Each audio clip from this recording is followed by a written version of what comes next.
Selamat datang di Tan Hari Channel. Channel tentang novel-novel yang sedang viral saat ini. Mohon bisa di-like dan subscribe ya. Terima kasih. Di dalam istana megah di benua Changsuan, Lan Lianhua sedikit mengernyit, merasa sangat cemas. Setelah sekian lama, Mo Qingyun masih belum juga datang. Tanpa bantuan keluarga Mo, tidak ada cara untuk menghentikan serangan 8 istana yang mengandalkan benua Changsuan. Suanu, apakah para pembantu yang kau panggil sudah datang? Jika kita terus menunggu, aku tidak tahu berapa banyak orang di benua Changsuan yang akan terkubur di tangan kuil itu. Raja Dongmeng bertanya dengan cemas. Tunggu sebentar, sebentar lagi sampai. Kata teratai biru. Suanu, aku tidak ingin menunggu lebih lama lagi. Negara Dongmeng kita sekarang berada di bawah kuku besi kuil itu. Jika kita tidak menemukan solusi, negara Dongmeng kita akan musnah. Raja Mongolia Timur tidak bisa menunggu lebih lama lagi. Apa yang kamu inginkan? Ashnu bertanya. Karena kau bukan tandinganku, kau hanya bisa menyerah. Kau tidak bisa hanya melihat semua orang mati. Kata Raja Dongmeng. Pengkhianat, aku tahu kau akan menyerah. Aku akan membunuhmu terlebih dahulu. Ashnu berkata, dan hendak mengambil tindakan. Baiklah, tidakkah menurutmu ini belum cukup kacau? Teratai biru berteriak dengan marah. Pada saat ini, tak seorang pun berbicara. Semua orang memandang Lan Lianhua dengan tenang, ingin tahu apa idenya. Namun, ide apa yang dimiliki Blue Lotus? Dia hanya bisa menunggu. Namun setiap menit dan detik, ada saja kultivator dari benua Changsuan yang meninggal. Pada saat ini, seseorang tiba-tiba bergegas masuk dan berkata dengan penuh semangat, Suanu, mundur, semuanya mundur. Apa maksudmu dengan menarik diri? Lan Lianhua bertanya dengan bingung. Semua orang dari kuil telah mengundurkan diri. Mereka semua telah mengungsi dari benua Changsuan kita. Orang yang datang berkata, apa yang sedang terjadi? Teratai biru bertanya dengan senang. Aku pun tidak tahu. Orang yang melaporkan berita itu menggelengkan kepalanya. Ketika ketiga raja lainnya mendengar ini, mereka juga terkejut. Mereka tidak mengerti mengapa orang-orang di kuil tiba-tiba mengundurkan diri. Begitu ya, pasti pembantu yang kutemukan itu. Dia pasti telah mengusir orang-orang dari kuil.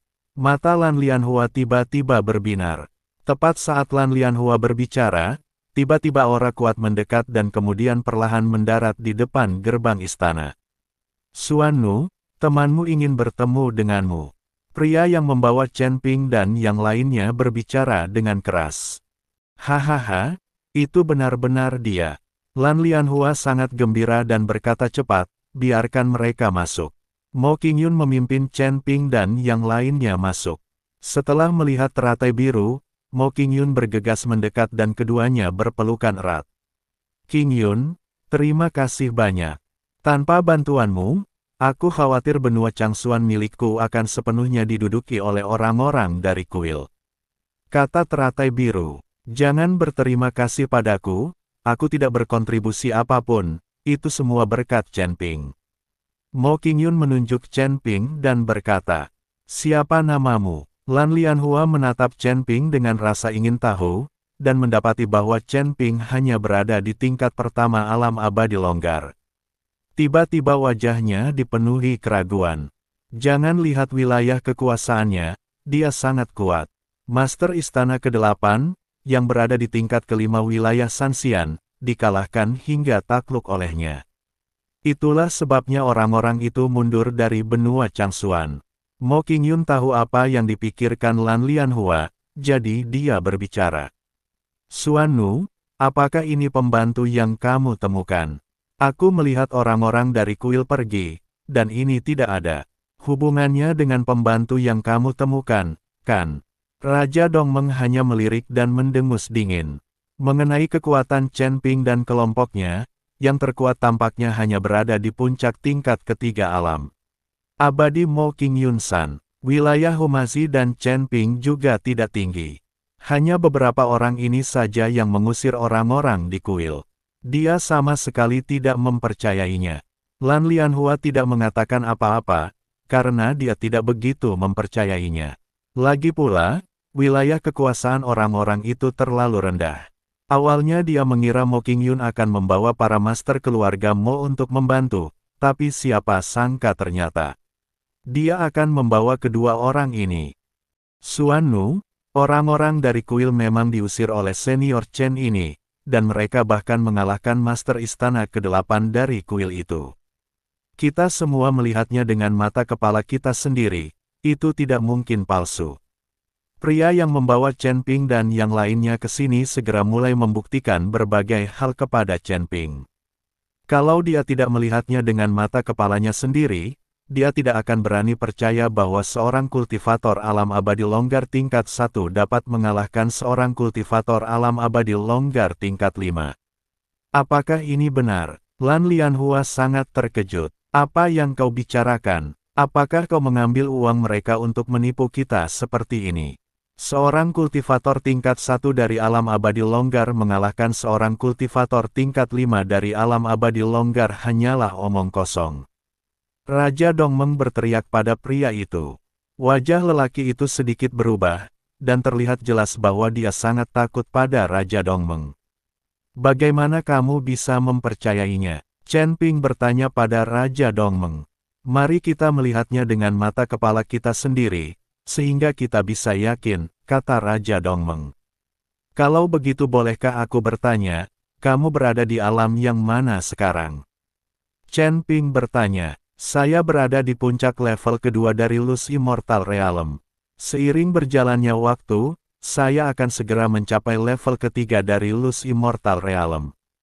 Raja Dongmeng berkata dengan penuh bangga. Patah. Namun, saat dia baru saja menyelesaikan kata-katanya, Chen Ping tiba-tiba muncul di depannya dan menamparkan wajahnya. Raja Dongmeng tercengang, dan setelah sadar, dia hendak menyerang Chen Ping. Tetapi dia mendapati tubuhnya seperti terpenjara oleh sesuatu dan dia tidak bisa bergerak sama sekali. Chen Ping menamparnya beberapa kali berturut-turut. Jepret, jepret, jepret. Bagaimana? Apakah kamu percaya sekarang? Chen Ping bertanya sambil bertarung. Adegan ini membuat dua raja lainnya tercengang. Lan Lianhua menarik napas dalam-dalam, wajahnya penuh ketidakpercayaan. Kalau saja dia tidak melihatnya dengan mata kepalanya sendiri, dia tidak akan pernah percaya meskipun dia dipukuli sampai mati. Bahkan dia tidak memiliki kemampuan untuk mengalahkan Raja Dongmeng tanpa kesempatan untuk melawan. Chen Ping, seorang abadi tingkat pertama, benar-benar melakukannya. Chen Ping, kau sudah keterlaluan. Bukankah kau bilang kau harus membiarkanku menangani hal-hal yang sok penting? Itu, melihat ini, Hu Mazi menarik Chen Ping menjauh, dan dia menyerang Raja Dongmeng ke kiri dan ke kanan. Hu Mazi menamparkan Raja Dongmeng lagi. Chen Ping dan Hu Mazi keduanya berada pada level yang lebih tinggi darinya, tetapi di depan kedua orang ini, dia seperti anak kecil dan tidak punya ruang untuk melawan. Chen Ping, Tuan Hu, sudah cukup, jangan pukul dia sampai mati. Melihat ini, Mo Qingyun buru-buru berbicara untuk menghentikannya. Saat ini, wajah Raja Dongmeng sudah membengkak seperti kepala babi. Pria yang membawa Chen Ping dan yang lainnya tidak dapat menahan diri untuk menutup mulutnya dan tertawa. Ashnu tertawa tanpa rasa takut, hahaha, sekarang kau percaya, wajahku bengkak. Meskipun Raja Dongmeng sangat marah, dia juga mulai takut pada kekuatan Chen Ping dan Hu Mazi. Sekalipun wilayah kekuasaan mereka tidak tinggi, kekuatan mereka terlalu besar. Benarlah bahwa kita tidak bisa menilai buku dari sampulnya, dan kita tidak bisa menilai kedalaman laut dari kedalamannya. Qingyun, bagaimana kamu bisa mengenal kedua tuan ini? Teratai biru bertanya dengan rasa ingin tahu. Di kota Feihu, Mo Qingyun menceritakan secara singkat apa yang terjadi. Mendengar ini, Ashnu tiba-tiba menjadi bersemangat, melangkah maju dan meraih tangan Chen Ping dan berkata, di kota Feihu, kamulah yang menyelamatkan putriku dan orang-orangku, tapi kamu. Putri Anda, Chen Ping tercengang. Nama putriku Aisyah, kata Ashnu. Chen Ping segera teringat apa yang didengarnya dan mengangguk, Ya, akulah yang menyelamatkan mereka dari kota Flying Tiger. Terima kasih banyak, dermawan. Ashnu berkata demikian dan hendak berlutut di hadapan Chen Ping. Chen Ping mengulurkan tangannya dan dengan lembut mengangkat Ashnu, dan dia tidak bisa lagi berlutut. Hal ini membuat Ashnu semakin menghormati Chen Ping. Seseorang yang masih sangat muda dan hanya memiliki kekuatan tingkat pertama di negeri dongeng yang tersebar, ternyata memiliki kekuatan yang tak terduga. Ketika Lan Lianhua mendengar bahwa Chen Ping telah menyelamatkan banyak orang dari benua Changsuan dari kota Feihu, dia langsung bersyukur. Hari ini, saya akan menghibur tamu-tamu terhormat kita dari benua Changsuan. Kata teratai biru, pergi ke Pulau Terapung. Kata Mo Qingyun, aku tahu kau akan pergi ke sana, aku sudah menyiapkan orang-orangnya. Teratai biru tersenyum, Nona Mo, apa itu Pulau Terapung? Chen Ping bertanya dengan rasa ingin tahu. Anda akan melihatnya saat Anda sampai di sana. Tempat ini sangat indah, kata Mo Qingyun. Tak lama kemudian, semua orang keluar dari aula, dan Lan Lianhua melihat ada 3 wanita di luar aula. Salah satunya adalah Huo Jingjing, yang dijaga oleh 2 wanita Humasi. Untuk mencegah Huo Jingjing, gadis sombong ini, menghancurkan dirinya sendiri, Chen Ping menyegel meridian di tubuhnya. Huo Jingjing sekarang seperti orang biasa dan tidak bisa menghancurkan dirinya sendiri. Siapakah ketiganya? Teratai biru bertanya dengan rasa ingin tahu. Mo Qingyun memperkenalkan mereka, tetapi ketika Lan Lianhua mengetahui bahwa Huo Jingjing adalah putri Huo Zhao, ada api kemarahan di matanya. Huo Zhao dan anak buahnya membunuh begitu banyak orang di benua Changsuan dan merampok begitu banyak sumber daya. Bagaimana mungkin dia tidak marah? Namun, di depan Chen Ping dan yang lainnya, Lan Lianhua tidak bisa berbuat apa-apa pada Huo Jingjing. Bagaimanapun, Huo Jingjing ditangkap oleh Chen Ping dan yang lainnya. Dan dengan adanya Huo Jingjing, dia dapat mengancam Huo Zhao dan tidak akan menimbulkan masalah bagi benua Changsuan. Semua orang terbang menuju Pulau Terapung. Tepat ketika Chen Ping dan rekan-rekannya menuju Pulau Terapung, penguasa Istana ke-8, Huo Zhao, membawa semua orang dari Istana ke-8 ke wilayah iblis. Huo Zhao berhenti di depan kota berwarna merah darah. Ini adalah wilayah kekuasaan Raja Erosi Tulang. Huo Zhao menatap prajurit kerangka berdarah di tembok kota dan melambaikan telapak tangannya dengan ringan. Dalam sekejap, semua prajurit kerangka yang berdarah berubah menjadi bubuk. Siapa yang berani bertindak liar di kota Erosi Tulangku? Hanya terdengar teriakan marah. Lalu seorang pembudidaya iblis kekar dengan kehadiran yang menakutkan muncul di tembok kota. Di belakangnya ada ribuan kerangka, masing-masing memegang pedang, dengan mata merah, tampak sangat menakutkan. Berhenti berteriak dan pergi sekarang. Huo Zhao berteriak dengan dingin. Melihat ini, Raja Erosi Tulang sedikit bergidik dan cepat-cepat menyeringai, memperlihatkan giginya yang bersinar dingin, jadi, dia adalah penguasa Istana ke-8 dari kuil. Maaf karena tidak menyambutmu secara langsung. Maaf karena tidak menyambutmu secara langsung. Raja pengikis tulang langsung muncul di hadapan Huo Zhao, dan ribuan kerangka di belakangnya seakan lenyap begitu saja. Aku ingin tahu instruksi apa yang diberikan oleh Master Istana ke-8 kepadaku. Raja Erosi Tulang bertanya. Anda ingin kepala istana berdiri di pintu dan berbicara dengan Anda. Sang tetua agung Istana ke-8 mengerutkan kening. Silakan masuk. Dengan lambaian tangan Raja Erosi Tulang, gerbang kota perlahan terbuka. Huo Zhao memimpin semua orang dari 8 istana ke kota. Huo Zhao tidak akan datang ke sini jika tidak ada tempat lain untuk dituju. Sebagai anggota klan dewa, dia paling memandang rendah pembudidaya iblis semacam ini.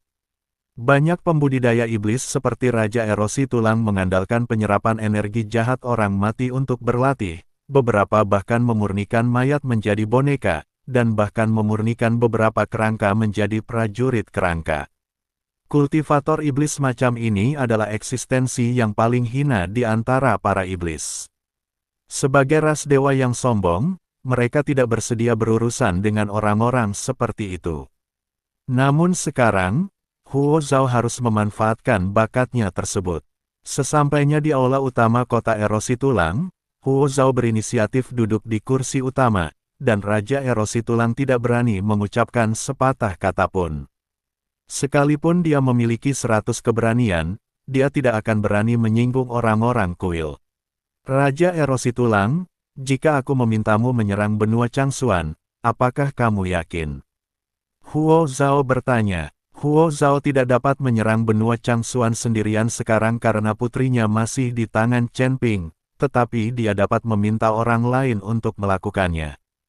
Huo Zhao merasa tidak nyaman jika dia tidak bisa menghilangkan amarahnya. Kepala Istana Huo, meskipun kota tulang erosi milikku juga memiliki 100.000 prajurit pemberani, namun jumlahnya sedikit lebih rendah dibandingkan dengan benua Changsuan. Raja Erosi Tulang berkata dengan bijaksana. Kalau begitu, bersatulah dengan suku iblis atau suku binatang lainnya, dan kalian bisa membagi sumber daya benua Changsuan. Dan aku bisa memberimu 1 juta batu abadi untuk kota erosi tulangmu. Bagaimana menurutmu? Kata Huo Zhao.